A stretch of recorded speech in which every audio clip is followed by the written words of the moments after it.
ઓમ શ્રી ગણેશાય નમઃ.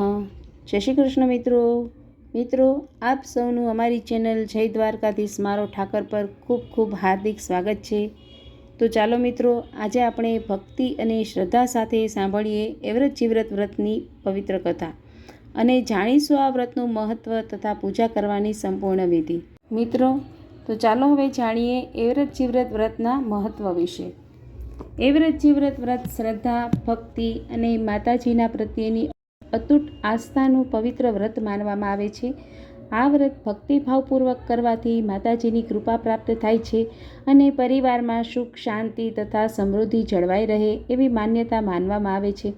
આ વ્રત દ્વારા માતાજીને પ્રાર્થના કરવામાં આવે છે કે આપણા પરિવાર પર હંમેશા તેમની કૃપા બની રહે, સૌનું જીવન સુખમય રહે અને ઘરમાં હંમેશા આનંદ તથા શાંતિનું વાતાવરણ જળવાઈ રહે.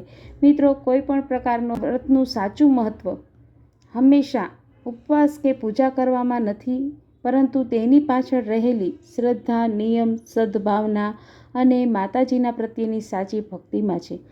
એટલે જ એવ્રત જીવ્રત વ્રતને પૂરી શ્રદ્ધા અને ભક્તિથી કરવું જોઈએ અને માતાજીના આશીર્વાદ પ્રાપ્ત કરવા જોઈએ.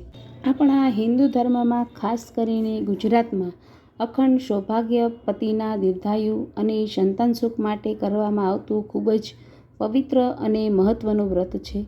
આ વ્રત અષાઢ વદ તેરસથી શરૂ થઈ અષાઢ વદ અમાસ એટલે કે દિવાસાના દિવસે પૂર્ણ થાય છે. નવી પરણેલ સ્ત્રીઓ એ વ્રતનું વ્રત કરે છે અને મોટી ઉંમરની અથવા સૌભાગ્યવતી સ્ત્રીઓ જીવ્રતનું વ્રત રાખે છે. આ વ્રત સામાન્ય રીતે 5 વર્ષ સુધી સળંગ કરવામાં આવે છે. વ્રતની પૂજા વિધિમાં જાણીએ તો આ પૂજામાં મુખ્યત્વે આદ્યશક્તિના અંશ સ્વરૂપ 4 દેવીઓ એ વ્રતમાં, જીવ્રતમાં, જયામાં અને વિજયામાંની પૂજા થાય છે. પૂજા માટે કંકુ, અબીલ, ગુલાલ, ચોખા, ફૂલ, ધૂપ, દીવો અને નૈવેદ્ય તૈયાર રાખવું. માતાજીની છબી અથવા સોપારીને દેવીનું સ્વરૂપ માની અને સ્થાપના કરો. તેમને ચંદન, કંકુ અને ચોખા ચડાવો. દિવાસાના દિવસે એટલે કે અમાસના દિવસે આખો દિવસ ઉપવાસ રાખે અને રાત્રે 3 પ્રહર સુધી જાગરણ કરે છે. જાગરણ દરમિયાન એવ્રત જીવ્રત માની કથા વાર્તા વાંચવી કે સાંભળવી અનિવાર્ય છે. વાર્તા પૂરી થાય પછી માતાજીની આરતી કરવી. તો ચાલો સાંભળીએ આપણે એવ્રત જીવ્રતની વ્રત કથા. નવપરણેતર પરણ્યા પછી પહેલા અષાઢની વદ તેરસથી આ વ્રત લે અને અમાસે આ વ્રત પૂરું કરે છે. આ વ્રત કરનાર ઉપવાસ કરે, સવારે નાહી ધોઈ મંદિરે જઈ એવ્રત જીવ્રત નામની દેવીઓનું પૂજન કરે છે. દિવસે માત્ર ફળ ફળાદી ખાય અને રાત્રે જાગરણ કરે. આ વ્રત 5 વર્ષ સુધી કર્યા પછી ઉજવાય. ઘણું કરી આ વ્રત કરનાર પતિના દીર્ઘાયુ માટે પ્રાર્થના કરે છે. એક બ્રાહ્મણ અને બ્રાહ્મણી હતા. તેઓ બધી વાતે સુખી હતા, પણ સંતાન વિના એમનું મન ચિંતામાં બળ્યા કરે. બ્રાહ્મણ તો તપ કરવા નીકળી ગયો. ગામથી થોડે દૂર ઘોર વનમાં ગયો. ત્યાં તેણે મહાદેવનું એક દેહરું જોયું. બ્રાહ્મણ દેહરામાં ગયો. 6 દિવસ થયા છતાં મહાદેવજી પ્રસન્ન ન થયા. એટલામાં ત્યાં એક પારધી બકરું લઈને આવ્યો. તેણે તો ત્યાં જય મહાદેવ કહીને બકરાના ગળા ઉપર તલવારનો ઝાટકો મારી દીધો. મહાદેવજી પ્રસન્ન થયા અને બોલ્યા, માગે તે આપું. પારધીએ કહ્યું, ભગવાન, મારે 7 છોકરા જોઈએ છે. મહાદેવજી કહે, જા, તારે 7 છોકરા થશે. પારધી વરદાન લઈને ચાલતો થયો. બ્રાહ્મણ વિચારમાં પડ્યો કે હું આટલી બધી ભગવાનની ભક્તિ કરું છું, 6 દિવસથી તો મેં અનાજ પણ ખાધું નથી, છતાં ભગવાન પ્રસન્ન કેમ ન થયા? અને આ પારધીએ ન કરવાનું કામ કર્યું તોય ઘડીકમાં પ્રસન્ન થયા. શું ભગવાનના ઘરે અન્યાય જ હશે?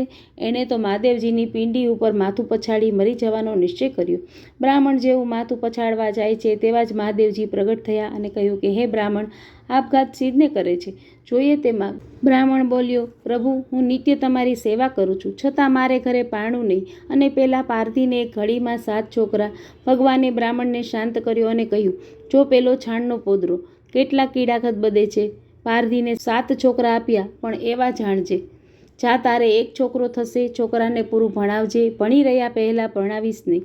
બ્રાહ્મણ તો ઘરે ગયો. થોડા દિવસે બ્રાહ્મણીને ગર્ભ રહ્યો. 1 માસ, 2 માસ, 4 માસ, 8 માસ ને 9 માસે બ્રાહ્મણીને તો દૂધ જેવો રૂપાળો દીકરો જન્મ્યો. એ તો દિવસે દિવસે મોટો થવા લાગ્યો. છોકરો 5 વર્ષનો થયો અને નિશાળે મૂક્યો. બધા નિશાળિયા કરતાં એ ભણવામાં ઘણો જ ચપળ. જે વાંચે તે ધ્યાનથી વાંચે અને બધા પાઠ મોઢે થઈ જાય. આમ છોકરો 12 વર્ષનો થયો. ગામથી છોકરાના સગપણ માટે નાળિયેર આવવા માંડ્યા. બ્રાહ્મણનો જીવ ઝાલ્યો ન રહ્યો. છોકરાનું સગપણ કરી લગ્નનું મુહૂર્ત કઢાવ્યું અને જાન જોડી. કાકા મામા સંબંધી સાથે જાન ઉપડી.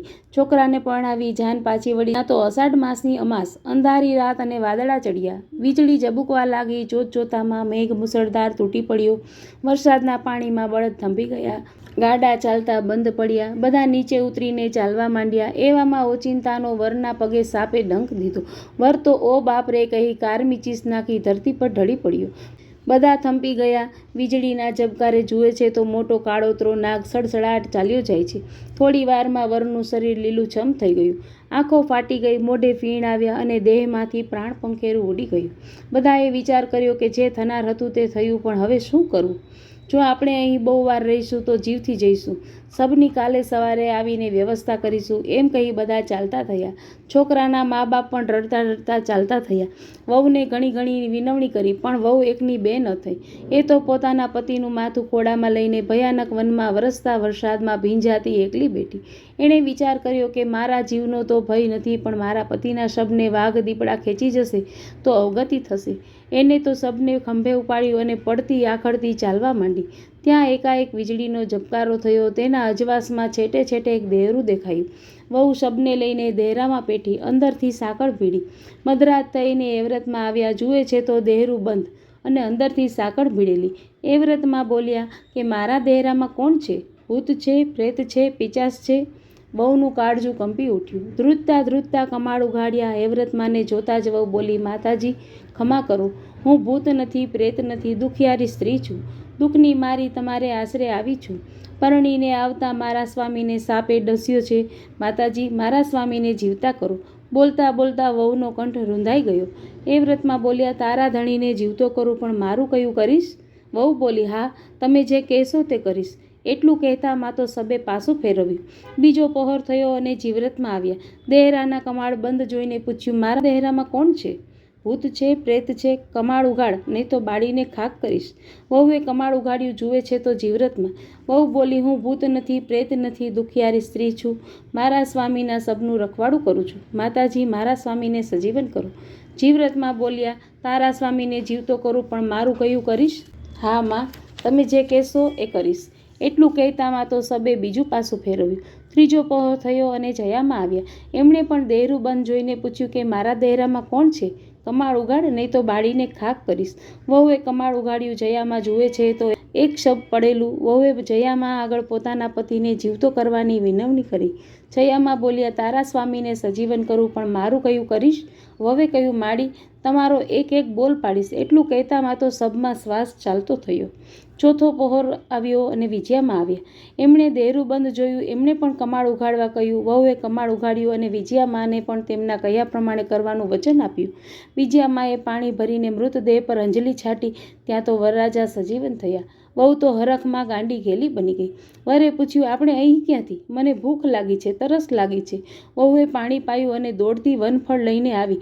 જમ્યા પછી બંને જણા કાંકરીઓ વીણીને રમવા માંડ્યા. એટલામાં સવાર થયું. ગાયોના ગોવાળની તેમના પર દ્રષ્ટિ પડી તો વર વહુને કાંકરીઓથી રમતા જોયા. ગોવાળે ગામમાં વાત કરી કે દેહરામાં વર અને વહુ તો કાંકરીઓ રમે છે. વરના મા બાપ ગામમાં હતા. એમને કાને વાત પહોંચી.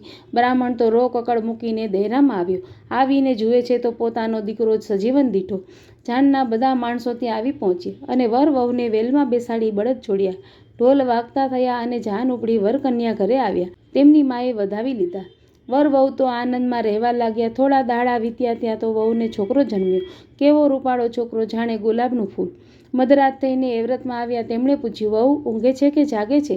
જાગું છું માં. મારો બોલ પાડીશ ને? હા જ તો લાવ તારો છોકરો મને આપ. વહુએ તો છોકરાને બાળોતિયામાં વીંટીને માતાજીને આપ્યો. માતાજીએ છોકરાને લઈને અલોપ થઈ ગયા. સવારે સાસુ ઘોડિયામાં જુએ છે તો છોકરો ન મળે. સાસુએ પૂછ્યું, વહુ છોકરો ક્યાં ગયો? વહુએ કહ્યું, હું શું જાણું. વહુના આવા ઉત્તરથી સાસુને વહેમ પડ્યો કે રાત્રે એકલી મસાણમાં રહેલી તો નારે રાણ ચૂડેલ થઈ હોય.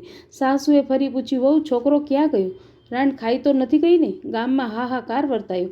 વહુને તો બીજી વાર મહિના રહ્યા. 9 મહિને તેને દીકરો અવતર્યો. સાસુએ તો ઓરડામાં ઘોડિયું મૂક્યું અને ઘોડિયા પાસે સૂઈ રહી. મધરાત થઈને જીવ્રતમાં આવ્યા. વહુ ઊંઘે છે કે જાગે છે? જાગું છું માતાજી. મારો બોલ પાડીશ ને? હા જ તો લાવ તારો છોકરો.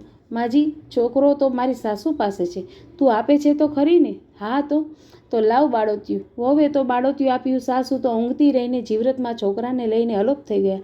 એણે તો વહુને ચૂડેલ કહી ભૂંડી ગાળો દીધી. વહુને 3જી વાર મહિના રહ્યા. 9 મહિને છોકરાનો જન્મ થયો. સાસુએ વિચાર્યું કે રાંડ 2 વાર છોકરાને ખાઈ ગઈ, આ વેળાએ તો આખી રાત ચોકી કરું. એને ફળિયાના બધા માણસોને ભેગા કર્યા. હાથમાં લાકડીઓ લઈને બધા ચોકી કરે છે. મધરાત થઈને જયામાં આવ્યા. વહુને કહેવા લાગ્યા, વહુ જાગે છે કે ઊંઘે છે? જાગું છું માતાજી. મારો બોલ પાડીશ ને? હા જ તો લાવ તારો છોકરો. માતાજી, છોકરો તો મારી સાસુ પાસે છે, પણ તું તો આપે છે ને? હું કેમ ના આપું? તો લાવ બાળોતિયું. વહુએ બાળોતિયું આપ્યું અને માતાજીએ ચોકી કરનારાઓની આંખોમાં ઘોરણ મૂક્યું. બધા ઘોરાવા લાગ્યા અને માતાજી છોકરો લઈને ચાલતા થયા. સવારે સાસુ જુએ છે તો છોકરો ન મળે. એ તો રોવાને કકડવા લાગી. ગામમાં બધાને નવાઈ લાગી કે વાત છેક રાજાના કાને પહોંચી. વહુને 4થી વાર મહિના રહ્યા અને છોકરાનો જન્મ થયો. આ વેળાએ તો રાજાએ પોતે ચોકી કરવાનું માથે લીધું. 4 દિશાએ ચોકીઓ મૂકી. રાજા પોતે પણ ઘોડિયા પાસે ઉઘાડી તલવારે બેઠા. મધરાત થઈને વિજયામાં આવ્યા. વહુ જાગે છે કે ઊંઘે છે? જાગું છું માતાજી. મારો બોલ પાડીશ ને? હા જ તો લાવ તારો છોકરો. છોકરો તો મારી પાસે નથી. છોકરાની તો રાજા ચોકી કરે છે. તું તો આપે છે ને? મારાથી ના કેમ કહેવાય? તો લાવ બાળોતિયું. વહુએ તો બાળોતિયું આપ્યું અને માતાજી તો બધાને ઊંઘાડીને છોકરાને લઈને ચાલતા થયા. સવારે રાજા ઘોડિયામાં જુએ છે તો છોકરો ન મળે. સાસુ તો માથું ને પેટ કૂટવા લાગી. રાણ ચૂડેલ મારા 4 છોકરા ખાઈ ગઈ. રાજા પણ વિચારમાં પડ્યો. 5મી વાર વહુને છોકરી થઈ અને એ જીવતી રહી. વહુ કહે, બાઈજી, મારે તો ગોરણીઓ જમાડવી છે. આજે મારે વ્રત પૂરું થયું. સાસુ રાતી પીળી થઈને બોલી, તને ફાવે તેમ કર, મને કાંઈ પૂછીશ નહીં. વહુ તો સવારે નાહી ધોઈ દહેરામાં ગઈ. 4 દેવીઓને ચાંદલા કર્યા અને બોલી, એ વ્રતમાં, જીવ્રતમાં, જયામાં, વિજયામાં 4 બહેનો મારે ત્યાં ગોરણીઓ થઈને જમવા આવજો. સાંજ પડીને એ વ્રતમાં, જીવ્રતમાં, જયામાં અને વિજયામાં 4 બહેનો જમવા આવી. તેઓ જમતા હતા ત્યાં તો ઘોડિયામાં છોકરી રડી. માતાજી પૂછે છે કે છોકરી કેમ રડે છે? છોકરીઓ કહે છે કે સૌને 2 ભાઈને મારે એકેય નહીં. 4 માતાજીએ 1 છોકરો આપ્યો. વહુને તો 4 દીકરા પાછા મળ્યા. 4 માતાજીઓ દીકરા આપીને ચાલતા થયા. તે પછી વહુને માંડીને બધી વાત કરી. હવે બધા સમજ્યા કે પોતાના સ્વામીને બચાવવા વહુએ 4 છોકરાઓનો ભોગ આપ્યો. બધા વહુના વખાણ કરવા લાગ્યા. હે એ વ્રતમાં, જીવ્રતમાં, જયામાં, વિજયામાં જેવા નાની વહુને ફળ્યા એવા આ વ્રત કરનાર સૌને ફળજો. તો મિત્રો, આજની એ વ્રત જીવ્રત વ્રતની પાવન કથા અહીં પૂર્ણ થાય છે. માતાજી સૌના પરિવાર પર પોતાની કૃપા અને આશીર્વાદ હંમેશા જાળવી રાખે. સૌના જીવનમાં સુખ, શાંતિ અને સમૃદ્ધિ આવે એવી હૃદયપૂર્વક પ્રાર્થના છે. જો તમને આજનો આ વિડીયો ગમ્યો હોય તો વિડીયોને લાઇક કરજો અને અમારી ચેનલ જય દ્વારકાધીશ મારો ઠાકરને સબસ્ક્રાઈબ કરવાનું ભૂલતા નહીં. ફરી મળીશું આવી જ એક સુંદર ધાર્મિક કથા સાથે. ત્યાં સુધી સૌ ખુશ રહો, સ્વસ્થ રહો અને ભગવાનના આશીર્વાદ હંમેશા તમારી સાથે રહે. એ વ્રત જીવ્રત માની જય. જય શ્રી કૃષ્ણ મિત્રો.